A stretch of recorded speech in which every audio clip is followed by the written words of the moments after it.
రోజు రోజుకి గోల్డ్ రేట్లు పెరుగుతున్నాయి. తాకట్లో ఉన్న బంగారానికి వడ్డీలు పెరుగుతున్నాయని టెన్షన్ పడుతున్నారా? కొమ్మూరి గోల్డ్ వచ్చాక ఆ టెన్షనే పోయింది. కొమ్మూరి గోల్డ్. సౌదీ అరేబియాలో ఒక యువరాజు 29 ఏళ్ల అబ్దుల్ బిన్ సహద్ బిన్ అబ్దుల్లా ఆయన పేరు.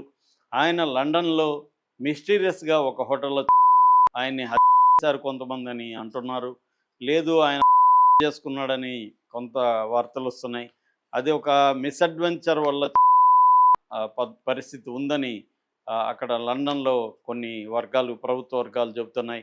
అసలు ఎవరు ఈ యువరాజు ఎవరు? ఈయన లండన్లో ఎందుకున్నాడు? లండన్లో ఎప్పుడు, ఎలా, ఏ పద్ధతిలో చనిపోయాడు? ఇప్పటి వరకు ఆయన సంబంధించి ఎలాంటి వెర్షన్స్ ఉన్నాయి అనే విషయాలు మాట్లాడుకుందాం. ఎందుకంటే మనకి ఇరాన్ మీద అమెరికా, ఇజ్రాయెల్ ఫిబ్రవరి 28న అటాక్ మొదలుపెట్టిన తర్వాత గల్ఫ్ దేశాల్లో కూడా ఒక పెద్ద సంక్షోభం స్టార్ట్ అయింది. అది ఇప్పుడు మళ్ళీ రెండవ యుద్ధం మళ్ళీ గత 2 వారాల నుంచి జరుగుతుంది. దాంతో మరొకసారి గల్ఫ్ దేశాలు సంక్షోభంలో ఉన్నాయి. ముఖ్యంగా సౌదీ అరేబియాకి యెమెన్లో ఉండే హౌతీలకు మధ్య ఒక యుద్ధం నడుస్తుంది.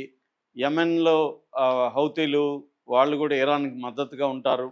వాళ్ళ కంట్రోల్లో రెడ్ సీ ఉంటుంది. బాబల్ మండబ్ అంటారు దాన్ని. ఆ రెడ్ సీ గుండా మొత్తం గల్ఫ్ దేశాల నుంచి ప్రపంచవ్యాప్తంగా ఉన్న ఆయిల్లో 15% ఆయిలు, మోర్ దాన్ 15% గ్యాసు అక్కడి నుంచే వెళ్తాయి. ఇప్పుడు సౌదీ అరేబియాకి సంబంధించి ఎటువంటి షిప్పులు కానీ, ఎటువంటి కార్గో షిప్పులు కానీ అక్కడ పోవడానికి వీల్లేదని బ్యాన్ చేసింది ఈ హౌతీ ప్రభుత్వం. సో యెమెన్ ప్రభుత్వం.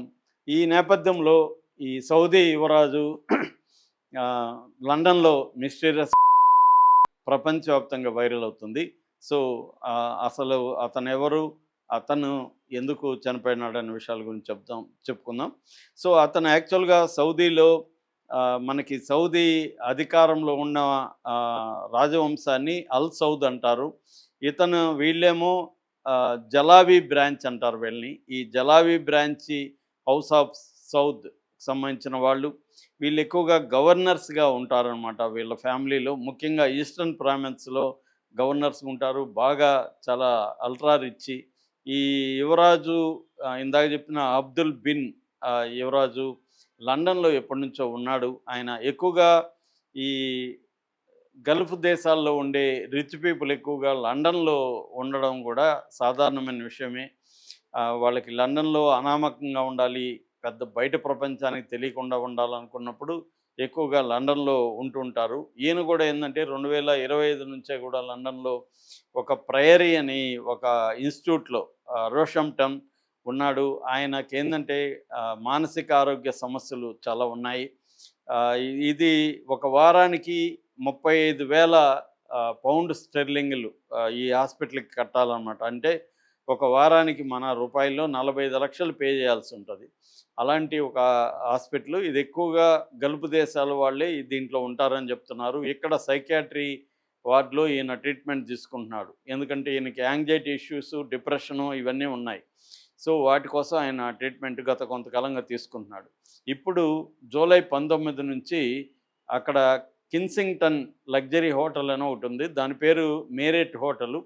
ఆ మేరెట్ హోటల్లో కూడా వెరీ కాస్ట్లీ అనమాట. ఒక నైట్కి అక్కడ 600 పౌండ్ స్టెర్లింగ్స్ పే చేయాల్సి ఉంటుంది. అంటే మన రూపాయల్లో 77,000 రూపాయలు ఒక నైట్కి హోటల్ బిల్ అనమాట. అంటే రూము రెంట్. అది కాకుండా ఇంకా హోటల్లో మనం ఖర్చు పెట్టేదాన్ని ఉంటుంది.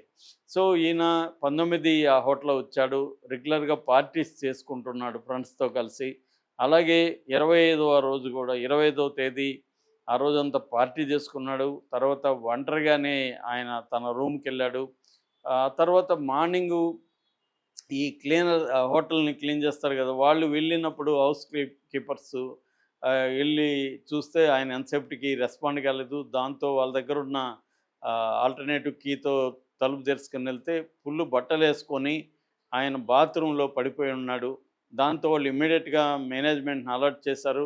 అక్కడున్న పారామెడిక్స్ ఇమ్మీడియట్గా రూమ్కి వచ్చారు. రూమ్కి వచ్చి ఆయన పరిశీలించి చూస్తే ఆయన అప్పటికే తెలిసింది. దాంతో వాళ్ళు అనౌన్స్ చేశారు ఇది ఒక్కసారిగా మొత్తం గల్ఫ్ దేశాల్లోనే ఒక కుదుపు వచ్చింది. ముఖ్యంగా సౌదీ అరేబియాలో మనవాడిని అక్కడ లండన్‌లో ఎవరైనా దీని వెనక ఏమన్నా హౌతీల హస్తం ఉందా అన్న యాంగిల్‌లో వీళ్ళు గబరపడ్డారు.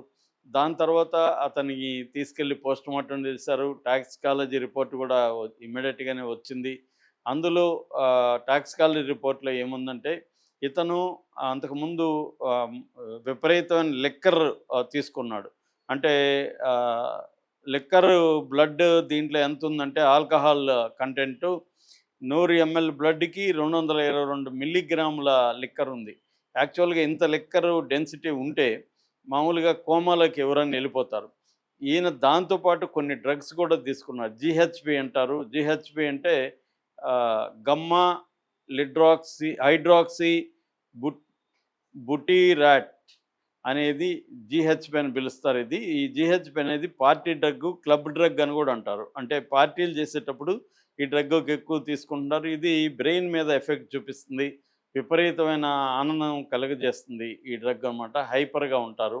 అలాంటి డ్రగ్గు అవశేషాలు బ్లడ్‌లో ఉన్నాయి. దాంతో పాటు అల్ప్రాజోలం అనే ఒక టాబ్లెట్ కూడా ఉంది. ఈయన ఆల్రెడీ యాంటీ డిప్రెసెంట్స్ మెడికేషన్ కూడా తీసుకుంటున్నాడు. అవి కూడా వేసుకున్నట్టుగా తెలుస్తుంది. అంటే ఆల్కహాలు, ఈ జీహెచ్‌బీ కాంబినేషనే చాలా డెత్‌కి దారితీసే కాంబినేషన్ అని చెప్తున్నారు. సో, ఈ 2 వేసుకొని దాంతో పాటు డాక్టర్ ప్రిస్క్రైబ్ చేసిన ఈ యాంటీ డిప్రెసెంట్స్ కూడా ఆయన వాడాడు. వీటి ఎఫెక్ట్‌తో ఏమైందంటే కార్డియాక్ అరెస్ట్ అయిపోయింది. సో, కార్డియాక్ మీద ఎందుకంటే రెస్పిరేటరీ సిస్టమ్ మీద ఇది పనిచేస్తాయని చెప్తున్నారు. దాన్ని సప్రెస్ చేస్తది. రెస్పిరేటరీ సిస్టమ్స్‌ని ఇది దెబ్బతీస్తది. అలాగా ఈయన రెస్పిరేటరీ సిస్టమ్ దెబ్బతిని ఇతనికి కార్డియాక్ అరెస్ట్ వచ్చి అని చెప్తున్నారు. తర్వాత సీసీటీవీలు చూశారు. ఎవరైనా ఈయన ఫాలో అయ్యారా? లేకపోతే కీతో ఓపెన్ చేశారా? ఏదన్నా బలవంతంగా రూమ్‌లోకి ఎంటర్ అయ్యారా? ఈ యాంగిల్ అంతా కూడా లండన్ పోలీసులు పరిశీలించారు. ఆ యాంగిల్స్ ఏవి కూడా లేవని చెప్తున్నారు. హత్య చేసినట్టుగా లేకపోతే థర్డ్ పార్టీ ఇన్వాల్వ్‌మెంట్ ఉన్నట్టుగా ఎటువంటి ఆధారాలు లేవు. అలాగే ఆయన పార్టీలో డ్రింక్ చేసినప్పుడు ఎవరైనా విషం ఏదన్నా కలిపారా అన్న యాంగిల్‌లో కూడా మొత్తం చెక్ చేశారు. అలాంటివి ఏమీ లేవు. క్లియర్‌గా ఈ డ్రగ్స్ వల్లనే ఆయన బాత్రూమ్ పోయి అక్కడ కుప్పకూలిపోయినాడనేది అర్థమవుతుంది. అంటే పార్టీ నుంచి ఎళ్ళగానే ఆయన రూమ్‌లో బాత్రూమ్‌కెళ్ళాడు. అప్పుడే ఆయన అనేది చెప్తున్నారు. ఇప్పుడు లండన్‌కి సంబంధించి అక్కడ కోర్టు కూడా దీన్ని నిర్ధారించింది. సో, దీన్ని వీళ్ళకి తెలియజేసింది కూడా సౌదీ ప్రిన్స్ కుటుంబానికి. వాళ్ళు కూడా దీన్ని ఆమోదించారు.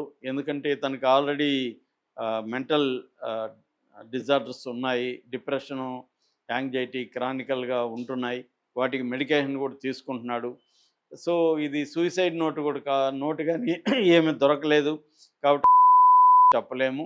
క్లియర్‌గా ఆయన ఆల్కహాలు, ఈ జీహెచ్‌బీ అనే డ్రగ్గు ఈ 2 మిక్స్ అవ్వడం అనేది ప్రధాన కారణం. దాంతో పాటు యాంటీ డిప్రెషన్స్ అవన్నీ కూడా ఆల్కహాల్‌తో తీసుకోవడం వీటన్నిటి వల్ల రెస్పిరేటరీ సిస్టమ్ డ్యామేజ్ అయిపోయి ఆయనకి కార్డియాక్ అరెస్ట్ వచ్చిందనేది ఇప్పటివరకు ఉన్న నిర్ధారణ. అయితే మన కాన్స్పిరసీ థియరీలు ఎలాగో ఉంటాయి. ఈయన్ని హౌతీ కూడా కాన్స్పిరసీ థియరీ అయితే నడుస్తుంది. కానీ దానికి సంబంధించి పోలీసులైతే అథెంటికేట్ చేయట్లేదు.